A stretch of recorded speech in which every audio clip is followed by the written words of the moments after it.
So I was shipped out from Tennessee and went to Providence, Rhode Island, at Providence College, where I was going through this training period, special training. And after 3 months of that, they decided they didn't need any more special training. I disbanded the program. They needed men to serve in the service, so they discontinued that. So I went back to my old unit, and I got there in time for them to, just about the time they decided to move our whole unit to Missouri to train in the Signal Corps. We were now going into the Signal Corps, and we were going to be a heavy construction battalion. So we went to Missouri and through the training. We had some officers who were with AT&T, were very knowledgeable about communications, and so we learned all about how to put communication lines in the field of battle. And that training took a number of months. I don't remember exactly how many months. But we then finished our training and then were sent to Hawaii to train for the invasion of X island. We didn't know at the time. They wouldn't tell us, but we were hooked up with the 5th Marine Division in Hawaii, and our unit is Army, and we were going to be support troops for the 5th Marine Division. Well, after several months of specialized training there in Hawaii, which was a nice place to be, and I'll tell you a story about that later, but after our training in Hawaii, we boarded a ship for destination unknown, and we got aboard ship, and of course everybody was guessing, oh, we're going to the Philippines, we're going here, we're going there. Nobody knew. And we were about 2 or 3 days at sea, and then he finally came over the speaker and announced that we were heading for the island of Iwo Jima. And everybody looked at each other and said, Iwo Jima? Where was that? And, well, we learned very quickly where it was, and we learned a lot about the island on that ship. So it was a 17-day trip from Hawaii to Iwo Jima. We stopped somewhere halfway for fuel, but it took 17 days to get there. And the plan was, this, by the way, was a Marine operation. I mean, the Army was such a small part. We were such a small part of it. The Marines, it was a Marine operation. There were many in the Pacific, of course, there were, no warriors. But this was their baby, and they had the 3rd, 4th, and 5th Divisions all going to Iwo. The 3rd Division was being held in reserve. They figured that they might not even need the 3rd Division, so the 4th and 5th were the active divisions that went ashore on the invasion of Iwo. We were scheduled to go into Iwo on the 4th day because the best estimate they all had was that the island would be secured in 3 days. Little did they know that it was so far wrong. The reason they thought it would only last 3 days is that they were bombing that island for days and days and days, and they figured there wouldn't be anything left there. But what they didn't know was that the Japanese had very carefully prepared for this invasion for many years and built underground tunnels out of concrete all below the earth. And some of them, not only tunnels, but there were rooms, everything was underground. So when the Marines hit the beach, they didn't see anybody. They were all underground and in firing positions that cut down the invasion terribly. So the number of casualties there was probably greater than any one battle in World War II in the Pacific. There were some 6,600 were killed. So our job was to go in on the third day, the fourth day, that it was going to be secure in 3 days, and we were going to go in on the fourth day, and we were the support troops now for the 5th Marines, and we were going to lay communication lines for them, first on a temporary basis, and then when the island was secure, we put in the permanent communications. Well, obviously we were out in the water waiting to go ashore, and there was still fighting on the beach when we got to Iwo, and but we were quite far from the shore, but we could see what was going on, and so they announced that we're going in at a later date. We weren't going to go in on the fourth day because the fighting was still going on the beach. So we waited, and while we were waiting on the fourth day of the fighting, we saw the raising of the flag on Mount Suribachi, that iconic photograph.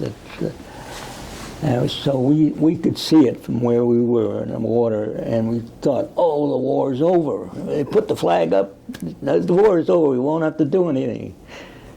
No, the war was not over.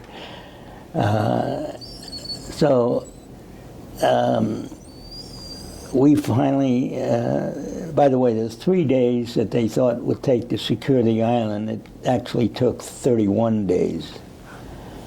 We went in on the 9th day, and by then the beach had been cleared.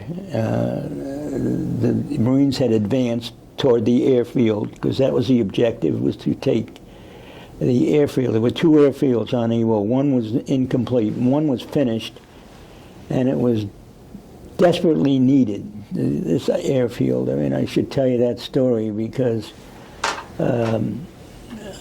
planes were flying, bombing Japan. By then we had captured Tinian and the island of Saipan. And from there, the B-24 bombers were able to reach Japan and come back. But it was a long trip. It was 1,300 miles. And a lot of the planes never made it back. Either they were shot up or they ran out of fuel. And so there were a lot of planes lost. So it was very, very essential that Iwo had to be captured, and that airfield had to be put in service so that the planes coming back from Japan would halfway. We were halfway between Guam and Saipan and Tokyo.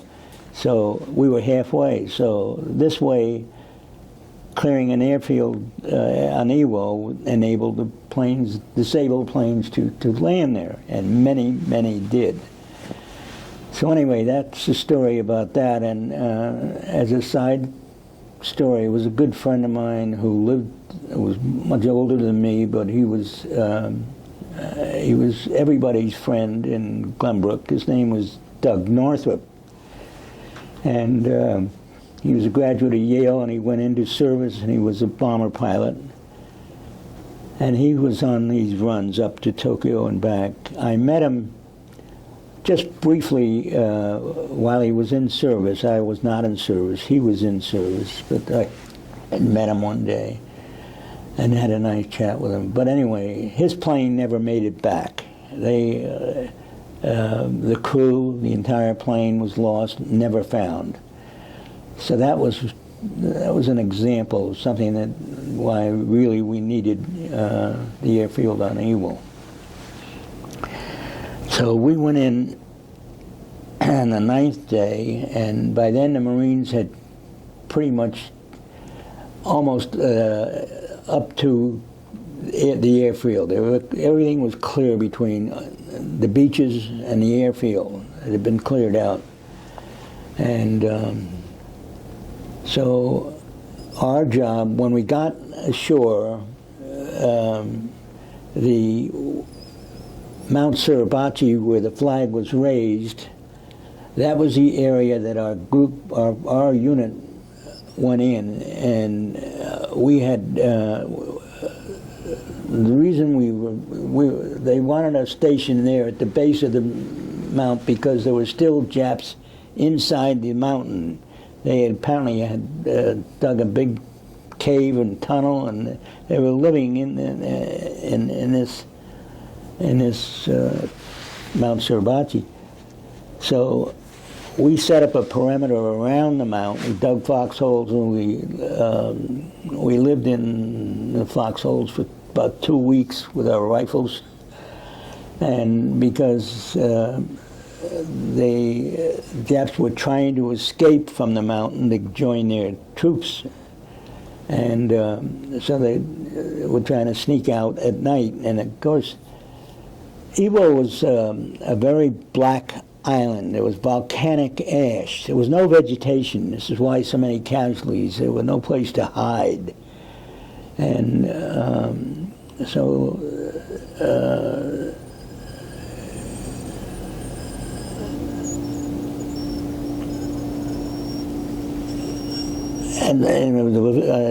my point was that it's very dark, and when we were in our foxholes watching to see if any of the Japs would come out, it was black, very dark, couldn't see. So one of our fellows had an idea, and he put a string of tin cans across the opening. There was one opening out of the mount, and we were right in front of it. And so we hooked some tin cans along the opening, and sure enough, the Japs tried to get out. They tripped the cans, and because we started firing, and none of them survived. But there was still more in there, and we knew this was going to continue, so we kept putting the string of cans up. Well, the Japanese figured out a way. They had cats in there in the mountain, and there were cats in there. So they sent a cat out to trip the cans. And of course, as I say, it was very dark, and boy, we started shooting, and it was a cat. We killed a cat. And so anyway, the Japanese, more or less, we had 3 nights of where they were trying to escape, and then they stopped trying. We didn't know how many men were in that inside that cave in the mount. But whatever ones came out were killed. So things quieted down, and we had no more encounters with the Japanese. So then our work began, and by the way, I was a staff sergeant. I was company clerk, and I had the job of just keeping records for the company, casualties, men killed, whatever action we took part in, and I had to keep a daily record. Anyway, that was my job. But anyway, the men that were trained to lay communication lines started their work, and they had to put in temporary lines, and they had to work right up behind the Marines were fighting, because they needed communications. They had headquarters back at the end of the island, and we had to get communications for them to be able to communicate with their officers and others who were behind them. So that went on for another 7 or 8 days until the Marines secured the airfield. And no sooner was it secured than planes started to land. They, they radioed they were in trouble, and we opened the airfield so they were able to land. And one B-24, we were right on the ocean. Mount Suribachi was the end of the island, so we were right near the ocean. And we saw a B-24 come in, and it couldn't make the airfield, and it landed out in the water and made a good landing, but there was a reef or something that stopped it. So a bunch of us went out there, and we were able to save the whole crew on that B-24. And that B-24 was in the water for a long time. In fact, we were diving off it. We wanted to go to bathe to dive off the wing of the B-24. So as I say, it was secure, and planes were landing, and we put our communication lines right up to the airfield. And then when the Marines advanced beyond the airfield, we put in permanent communications, actually telephone poles. We had fellows that climbed poles and put in wiring, so we the very first day we had the poles were in place on one side of the airfield. Plane came in and knocked them all down. It was maybe not an experienced pilot, I don't know, but anyway, we had to put those poles back up. So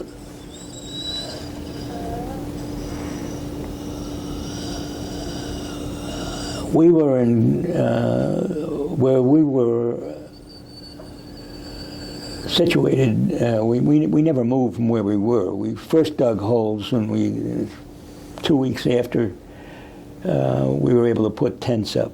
So we were able to live in tents on that end of the island, and the fighting was still going on the other end, but it was pretty much winding down. And as I say, in 30 days it was completely secure.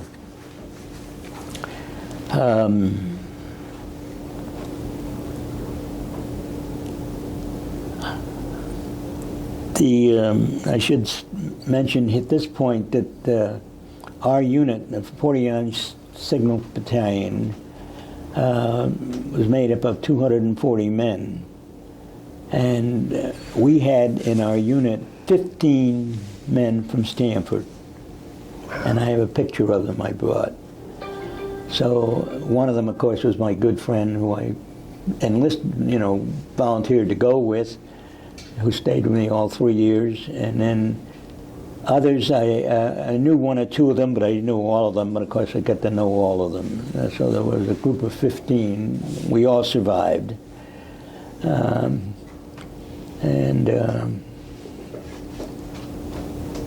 So is there anything else that I want to tell you about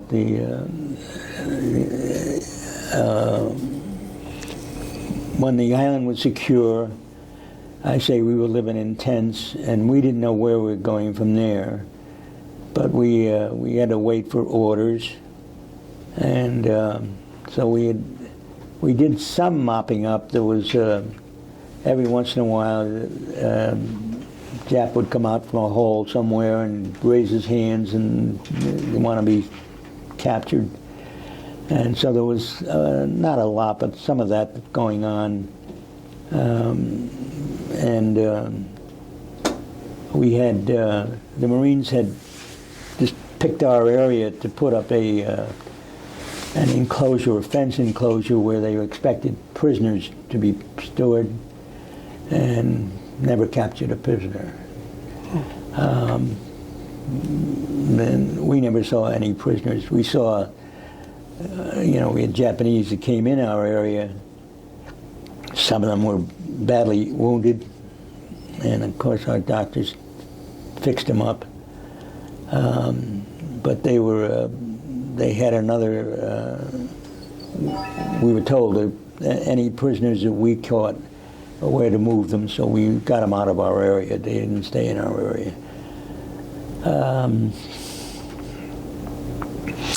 Charlie, why don't we look at the picture while you're on this subject, and maybe you can take us through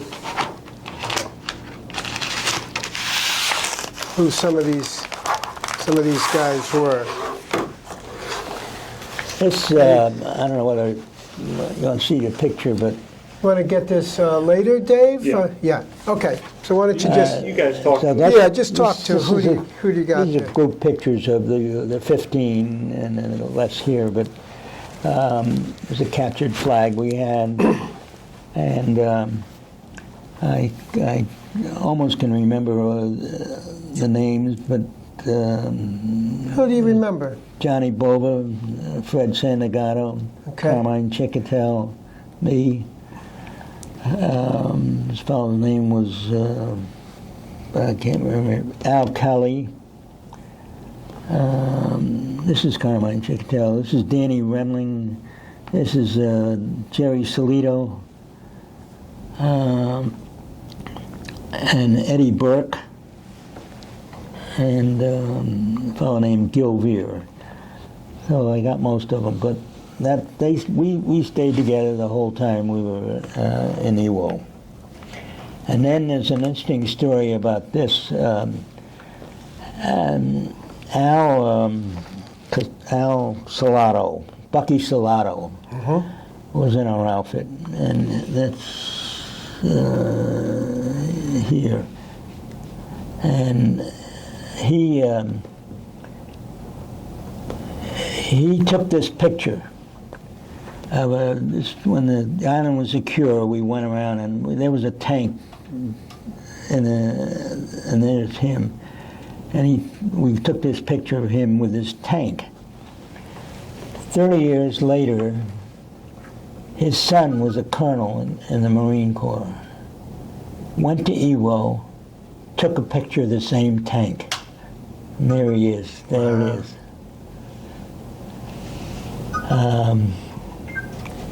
Amazing.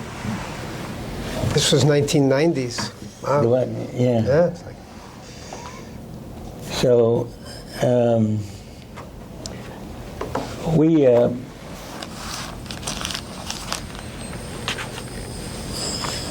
found out. We spent a lot of time at the airfield, and now the island was secure, and we got to talking to a lot of the pilots that came in, and one of them told us that the war's going to be over in a few months. How do you know that? But we didn't pay much attention to it, but obviously he was flying out of Tinian, the island where the H-bomb, the atomic bomb was being stored, waiting for the drop on Japan. So he knew that bomb was there and knew that, had found out somehow that it was, it was it had to end the war. It was going to be such a terrible thing. And so, anyway, we put in our time on Iwo and mopped up, and then told we were going to go to the island of Saipan to train for the invasion of Japan. And so we got on board this ship and started out. A couple days later, the war ended and saved us. And because we were told that the expected 1 million casualties on the invasion of Japan. So the war ended, and we went to Saipan to wait for a ship to come home. So that was summer of 1945. it's summer 1945. Actually, we never got home. They had a lot of men to move out of the Pacific, and we had a pretty high priority, but there were many ahead of us, and especially the Marines who did most of the fighting in that war, to get them home. And so we didn't get back until February of 1946. We another 20 days on board ship, got back to Long Beach, California, and had our first glass of milk in 2 years or whatever. And of course, steak for breakfast and all that. But anyway, we landed in Long Beach, California, and then we were told we were going to move to the East Coast, fly out to the East Coast. We didn't know at the time, but the planes who were flying back and forth to the East Coast, many of them had accidents and lost people. So ours was the last flight out of California. The rest were all going by train. So ours was the last flight. We made 2 stops maybe, coming cross country, and came back to Fort Devens where we were discharged. So that was my end of my service. So see, we didn't do a whole lot. We were there. It was scary, and we did what we had to do. But the Marines did the fighting. It was their battle. And I mentioned earlier that the 4th and 5th divisions were the ones who went ashore, and the 3rd was in reserve. And by the way, there were hundreds of ships out there when we were waiting to get in. Supply ships and all kinds of hospital ships and everything. And so they had, it wound up, Iwo had 26,000 casualties. And they did use the 3rd Division. They had to put the 3rd Division. Now, a division is made up of 20,000 men, so there were a total of 60,000 that went involved in it. Wow. I had a good friend, he was a teacher, Joe Shawinski, who was in a Seabees. And he went in on the 2nd or 3rd day, and he said, he told me that the fellow in front of him was killed and the fellow in back of him was killed. And then Al Trower was a captain in the Marines and went ashore on the first day, and he was wounded the first day. And he went back to the hospital ship, and they patched him up, and he went out again, and he was wounded again. He had 2 Purple Hearts, and he survived. But he said 226 men, there were only 29 left after the 3rd day.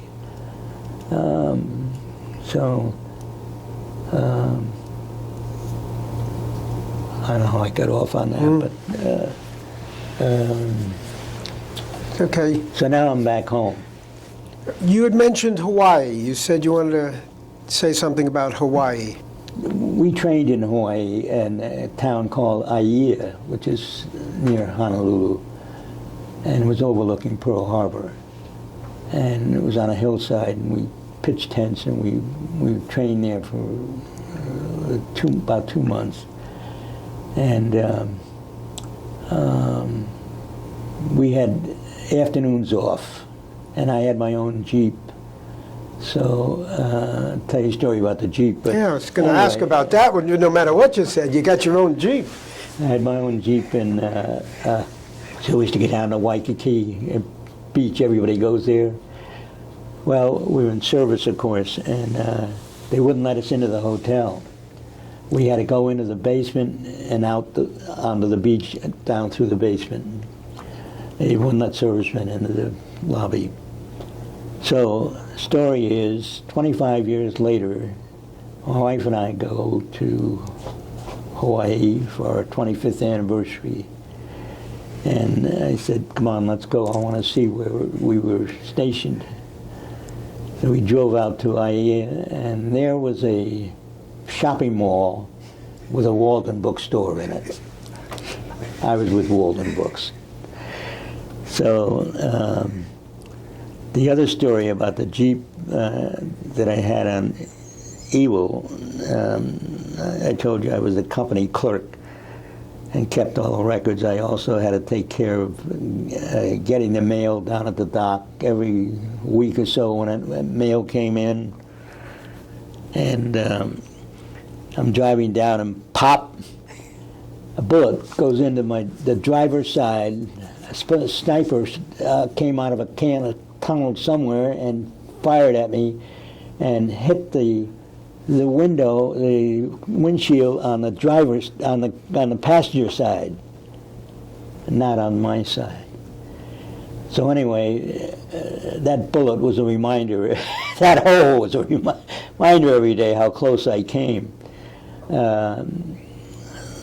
So that was that Jeep story. Well, so now the war is over, and I went on up to I gotta think. Okay, war is over, and my father was very ill, and so I couldn't go back to school. I had to go to work, and in those days, people didn't get paid when they were sick. So I got a job, and then decided I want to finish school, so I enrolled in the evening school division of Pace University in New York. It was Pace College. It was Pace Institute, Pace College, and then Pace University in New York City. And I commuted on a train. I went 3 nights a week. And so I was able to work, and they were understanding my job. They let me leave at 4 o'clock so I could get a train. And so I did that for 6 years and got my degree. In the meantime, while I'm going to school, company I was with was called Air Radio. They made radios for Navy planes during the war, and after the war they decided, I'm not sure this is all. But anyway, this is rambling. No, if you weren't talking, I'd be talking, asking you questions. This is perfect. Go. Yeah. While I was with Air Radio, I was in the accounting department, and they weren't paying their bills, and something's wrong here. And well, they weren't. They were having financial trouble, so I started to look for another job, and I found this job with Walden Books, which was in New York City at 8 West 40th Street. They said they were moving to Stamford, so I went down to New York City and with my wife, and it was our anniversary. It happened to be our anniversary, and I said, look, we went down. So she waited in Bryant Park, which was across the street from the office, and I went in and had the interview, and was hired. And when I came out, my wife was anxious to find out how much money I was going to get, and I said exactly what I was getting, and she goes, oh. But anyway, it worked out. 41 years later,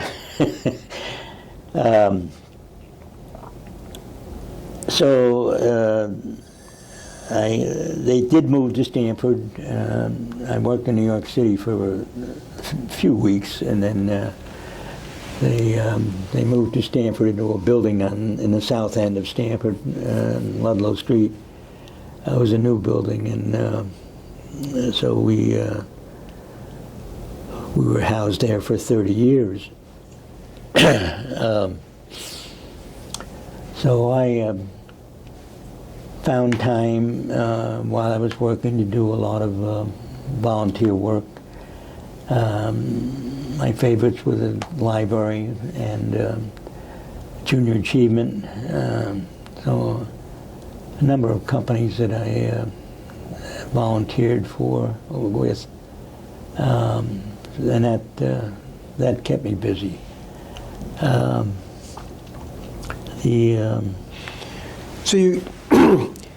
you started. What was your first job then with Walden? I was an office manager. Okay. And then became chief accountant. And then 4 years after I joined the company, the treasurer of the company resigned. Walden Brooks, when I joined them, was a closely held, family-owned business, two families. And one of the families decided to get out of that business. So I inherited the chief financial officer's job.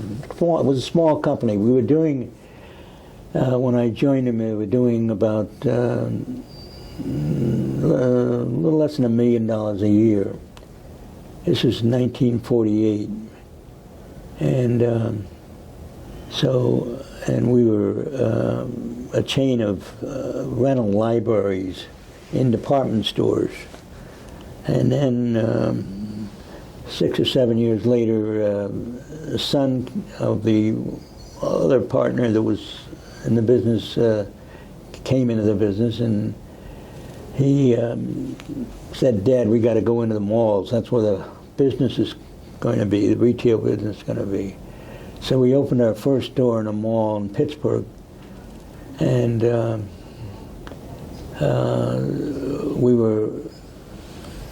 didn't have much working capital, and the president of the company didn't want to put money into the business, and so we were slowly growing. We added bookstores from around the country, and then I was able to acquire a line of financing with an insurance company to enable us to expand. And we started to expand, and we had about 55 stores when we were bought by a California company called Carter Hawley Hale Stores that owned Bergdorf Goodman and Neiman Marcus, big company. And they acquired us. Fortunately, didn't know anything about the book business, so our jobs were saved. And but they poured money into the business, and we expanded. And we got to the point where we had over 400 stores. We were really growing. And then the company that acquired us got into a takeover battle with not the Gap, but the other chain, the chain outfit, and got into a takeover battle with them, and so they had to spin us off, and sold us to. They bought us for $15 million, and sold us to Kmart for $300 million. So we were acquired by Kmart, which was, to say it politely, not a very good company, but anyway, we went with Kmart, and so we kept growing. And when I retired, we had 1,400 bookstores. We were the largest bookseller in malls, and we were doing $1 billion in sales. And that's when I retired. And it was downhill after that. Pardon? It was downhill for them after you retired. 10 years later, they went bankrupt. Yeah, not because of me. Yeah.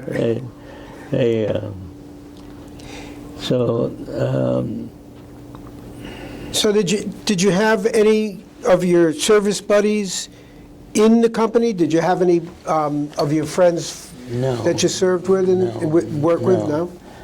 In fact, I saw very few of them after I left. So it was Jerry Salito, Howie Anderson, Carmine Chicotel, maybe 4 or 5. That's all. The others are just scattered, and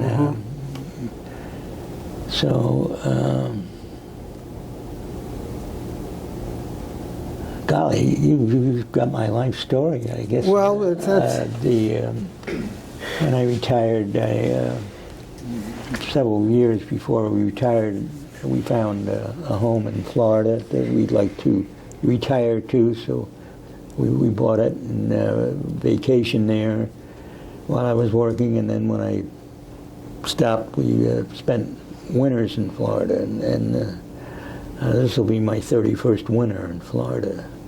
I never thought I'd live this long.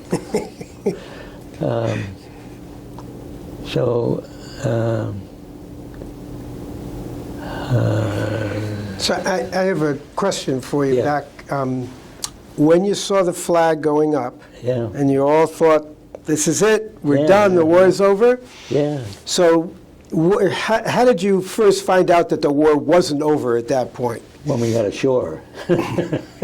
Why are we going ashore? Yes, the war's over. Yeah. No, we knew that word gets around from ship to ship to ship that the fighting was still going on. That the war wasn't over. By the way, one of the men who put the flag up, his name was Bradley, and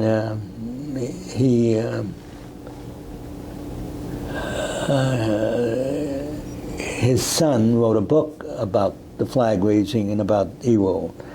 And I met him because I was a member of the Iwo Jima Survivors Association, which was up in Newington, Connecticut.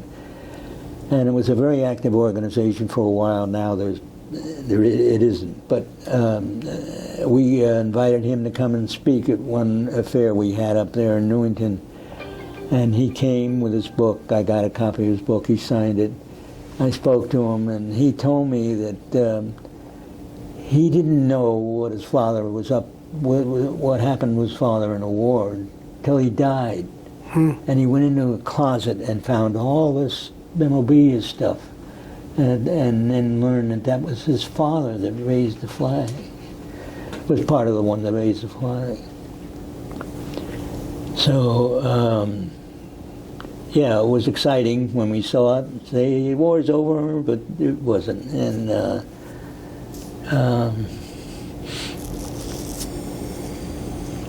when did you first see that picture? When you got home? when I got home, yeah, turned out to be an iconic picture. Yeah. Yeah, but it was. We were offshore. We weren't close, but we could see plainly the flag going up, and it was exciting. Yeah. So, you talked a little bit about the tunnels. Yes. Can you give us any more information on the tunnels? I did read some time ago about how they did it, and it was done several years in advance of the invasion, and they built concrete tunnels, and they were thick blocks of concrete so that it would stand shelling and that one. We shelled that island for 60 days prior to the invasion, and it hardly did anything.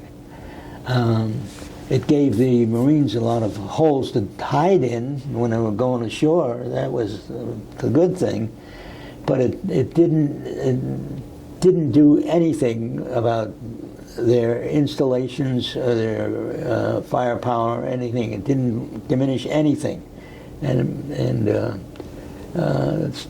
intelligence apparently didn't tell them that was the situation. They were all tunnels. And they were, I forgot how many miles it was, but it was a lot of them. They're all throughout the whole island. They built these tunnels. And the rooms in the tunnels, rooms that they lived in, while they were waiting, whatever. Their garrison on that island was 20,000 men. Wow. And we lost 6,000, and we casualties, 26,000 casualties. So they did a lot of damage to our forces. It was, I guess, the worst battle in the Pacific in terms of casualties. Did you ever go in any of the tunnels? Did you? No.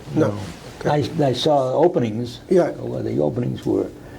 And the way the Marines finally were able to advance was flamethrowers. They fortunately brought them with them, or had them on the ship, and every opening, they fought to get to the opening, and when they got to the opening, they blasted it open with the flamethrowers, and that caused a lot of smoke, caused suffocated, and they probably died, a lot of them. So the flamethrower was the big advantage, and the big one that really won the war for us. So how long were you there, start to finish on? Yeah, Yeah. there from February to August. February, May, February, March, about 6 months. Of course, when the island was secure, we improved our living quarters. We were able to make fresh water, because we had no water at all. We had no fresh water all the time we were there.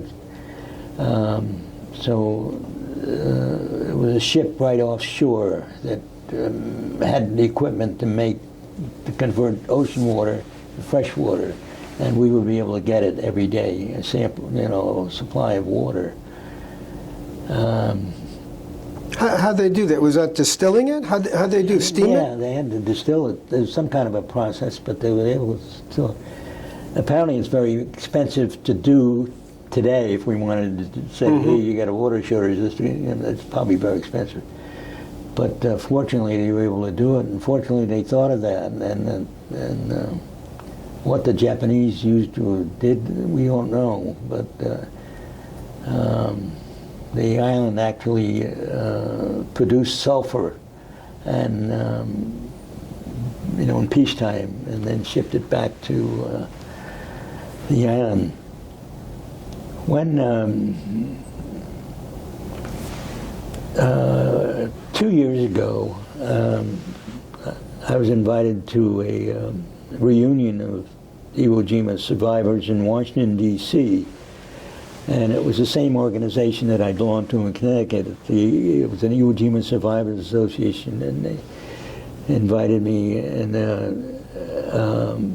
found out, I don't know how, to this day, I don't know how they knew, but anyway, somebody got my name, and a fellow called me and told me about this reunion in the 75th anniversary of the invasion of Iwo in Washington, D.C. So I got invited, and American Airlines paid my fare and hotel fare, and I was one of the few Army there. I was one of the few Iwo survivors there, probably 30 or 40 men. One of them was 100 years old, been on Iwo.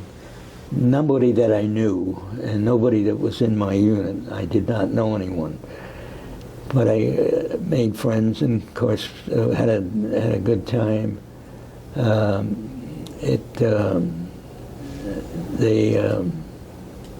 was I going to say about that? Oh, so while I was there, one of the officers of the Iwo Jima survivors group came up to me and said, after finding out that I was on Iwo and so on, he said, would you like to go back to Iwo? And he said, we're planning a trip in February. There's only one day a year that the Japanese, by the way, came back and took over the island. We gave it up. The Japanese live there now. But there's only one day a year that the Japanese will let any visitors on the island. Wow. One day. And our group, the survivors, were planning a trip to Iwo on that one day, and asked me if I wanted to go along. And I said no, I wasn't interested. Actually, there are no facilities on Iwo. You would fly to Guam, stay in a hotel in Guam, and then fly up for the day and back. But I had no desire to go back. And they went on the trip, and I talked to people who went, and he said it was, for some of the fellows who were there, during the war, and then back said it was very somber because they lost so many friends. They were there on the beaches, and they knew they lost so many friends there. I don't know if there's any. One of the things that sometimes comes up in the conversation is, how did the weather affect what you were doing and your experience there? The weather was not that bad. We had Okay. rainy days, many rainy days, but no cold days or anything. And the weather was mild, pretty much. A lot of rain, and weather-wise, and during the actual battle, they did have rainy days, but nothing that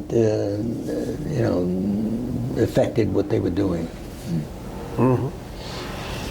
So, what do you think from your time in the service that helped you in terms of going on when you got back home?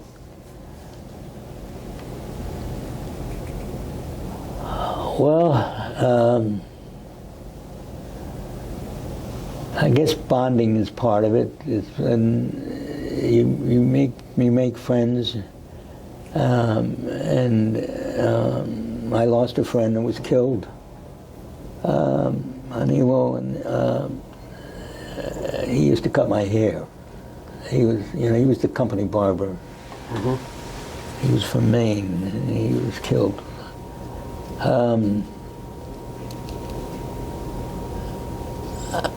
I'm not sure, Rick. I think the decisions I made to go back to school, I thought a lot about that, I was hoping I'd go back to UConn, and that didn't work out. But I was able to finish school. So, but I think bonding and the friendships, and one guy, looking out for another. We all looked out for each other.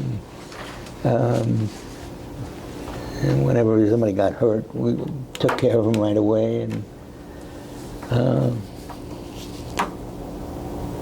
I guess that's all I can think of at the moment. Did you ever talk to other guys from Stamford about your experience, like Herb Cohn? Did you and Herb ever talk about what your experiences were? Yes, we did. Herb was a great guy, and he was in the Burma Theater, and he'd say to me, he says, I didn't do anything. He says, you guys did all this stuff. No, but we did talk about it, and but stories about the war, you're probably aware, may have been aware, that we really didn't talk about it, and never mentioned it to my children until one day one of my grandsons said to me, he said, Papa, he says, did you get any medals during the war? And I said, yeah. I said, I don't have them, but I think I know how to get them.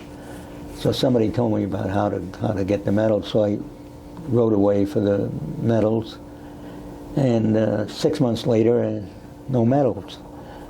And so my grandson is anxious. He wants where's the medals? And so I called Chris Shea's office, and sure enough, a couple of weeks later, I get my whole set of medals. A month later, I get a second set. So my grandson, who asked about the medals, got a set of medals. That's great. Take us through the medals. What medals did you get? Well, it was the Asiatic Pacific Theater,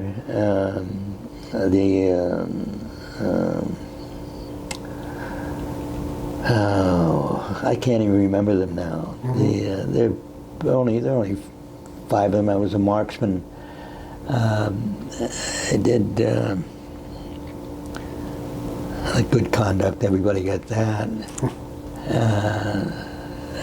I can see them, but I can't remember. Was the Asiatic Pacific Ribbon with 1 battle star. That was the main medal. And then there were 5 in all, but I can't remember what they were. Yeah. So your grandson's happy, though. He's got his set. He's got his set. Yeah. Yeah. That's great. He's doing well. All my kids are doing well. Yeah, they're great. That's great. So what's your next trip? Didn't you mention that you were planning some Well, trip? I 2 years ago, I thought I'd like to go to Normandy. I wasn't in the Atlantic. I wasn't there. I was in the Pacific, but I wanted to go to Normandy. So Viking had a cruise, an 8-day cruise, goes from Paris to Normandy, and there's no single fare. Everybody pays the double fare, you know. So I called my son and said, "Would you like to go with me?" He says, "Yeah, I'll go." Next day he says, "My wife wants to go too." Okay, so I have another son. I called him, same thing. Next day, his wife wants to go. So the 5 of us were going to go 2 years ago when the pandemic came. And then it was postponed twice. It was canceled twice. And so I said, well, maybe I'm going to try it on my own. And so I planned a trip to Normandy, Paris and Normandy. And in the meantime, I had found out about none of you are old enough to know the Glenn Miller Orchestra. The world-famous orchestra was started in 1940 and was my favorite music right from the time I first met them at Glen Island Casino in New York. And they play 200 dates a year. They're very popular music. Well, they're going to do a cruise from London, Southampton to New York in May. So I said, well, so I'm going to Paris, to Normandy, take the train to London, Southampton, get on the Queen Mary 2, and cruise to New York with the Glenn Miller Orchestra. So that's what I'm planning to do, God willing, next May. We'll get you back to talk about that one. My mother would be very upset if I didn't ask you to talk about Stark School. Yeah. So can you tell us a little about your Stark School experience? We were in Stark School for kindergarten, in first grade, and then went to Glenbrook School. First class. The first class. But then, because where we lived, half the school went to Glenbrook School. So I went to Glenbrook. Yeah, so I went to Glenbrook School too. So there till 6th grade, and then back to Stark for the 7th and 8th. And some of the teachers I remember, Mary Ryle and Mrs. Hover, McNamee, Ryle. It's all them. I can remember that's about all I can remember the teachers' names. But no, we made a lot of friends. It was fun. And the Stark School was a good school. And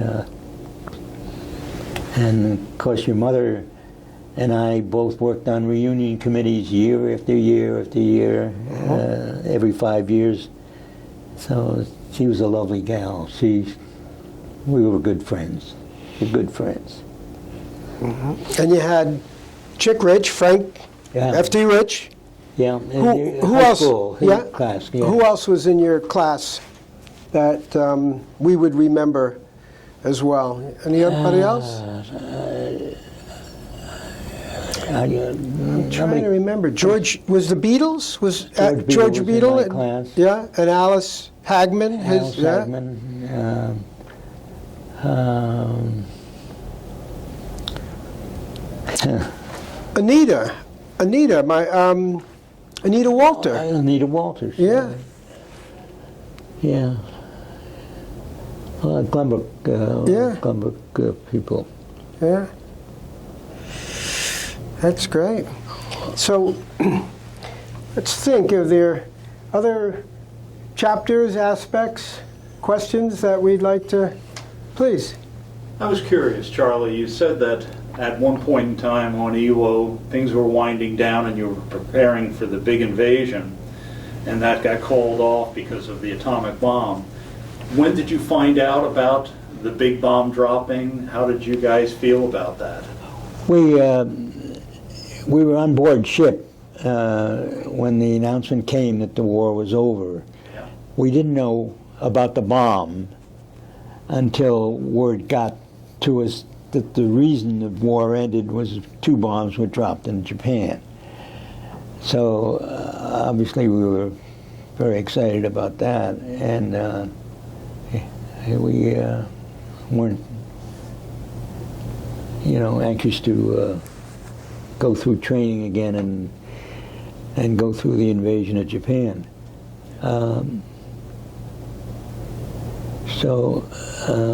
Yeah, it was a big day. It's funny, there were a bunch of guys who were working on the ship, and they were, I guess it was a lot of rust, and they were hammering on the deck. I don't know what they were doing, but I remember 4 or 5 guys were hammering on the deck, and then when they announced the war was over, the hammers went off his forward.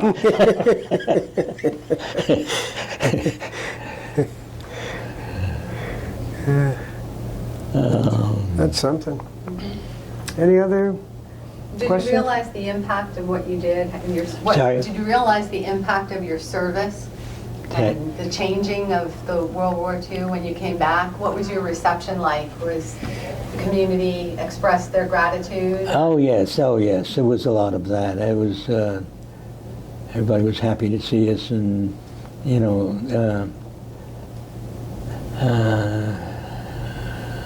I had met my future wife in high school, so we were together a long time and separated a long time. So a year after I came back, we were married.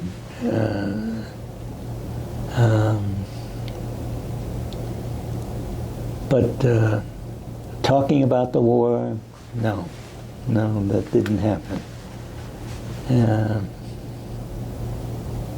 How long after did you finally start talking about the war? When your I have to say it's actually when my grandson, when he was probably 7 or 8 years old, and he's now 38 years old, so some 30 years ago. Yeah. Yeah. Thank you. Thank you for your service, and thank you for this. Well, I hope it was helpful.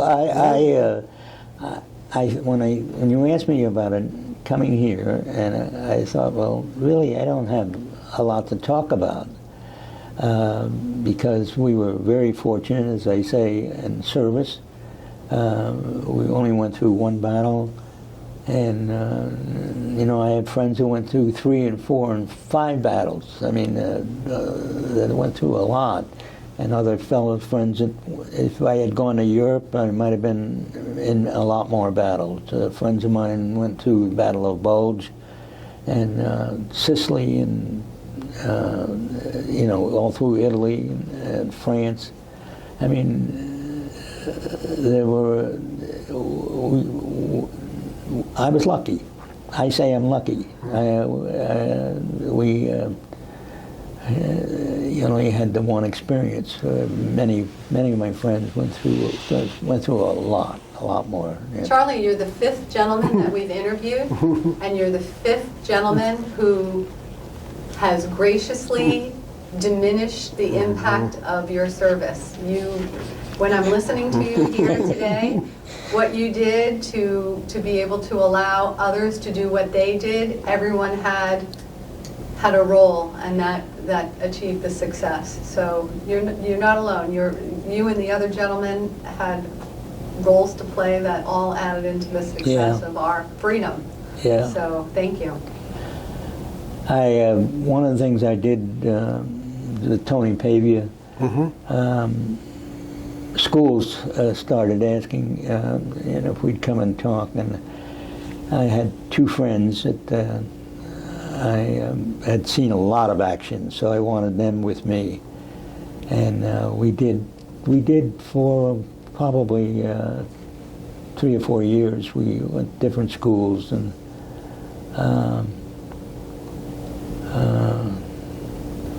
which I enjoyed doing because the kids were listening and they were paying attention and were interested in learning about it. So, and I didn't have much of a story to tell, but those two had stories to tell, and so I kind of played them to talk more about what happened in service.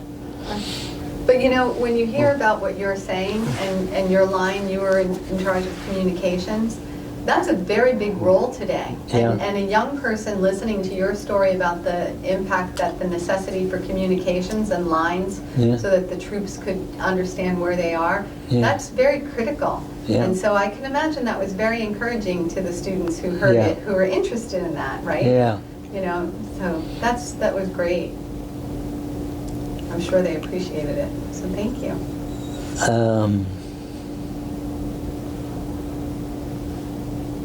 I can't think of anything else now. Okay, Well, that's a great story. that's great. Would you do it again? Pardon? Would you do it again if you were asked to go over and serve, or would you say no way? At 97? Good answer. Oh, I would have done it again. I mean, if it happened and I was young, and of course I would do it again, yeah. It's a great country, and, fight for your country. But that, it was an experience.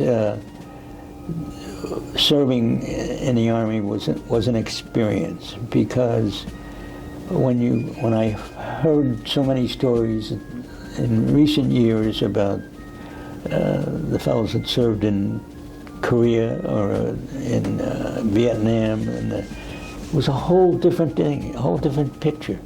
I mean, we never thought, two things, we never thought about why are we doing this or what are we doing it for. I mean, we knew we had a job to do. We knew that the country was in peril, the country was attacked. We got to go serve. So we had the feeling, everybody that I was with, I mean, we were all glad that we could serve and help, The attitude has changed, I think, in recent years. Not terribly, but it has changed. Well, thank you. Thank you, Thank you, Charlie. Oh, boy. Can I ask you to just hold that picture, Yes. just turn it in front of you and hold it up to the camera? And let me take a picture or two of that. Okay. Thank you again. There we go, Charlie. Let me see one more here. Incidentally, everyone in this picture has passed. Oh, no, not everyone. One, That's maybe. right. I know. All right, thank you.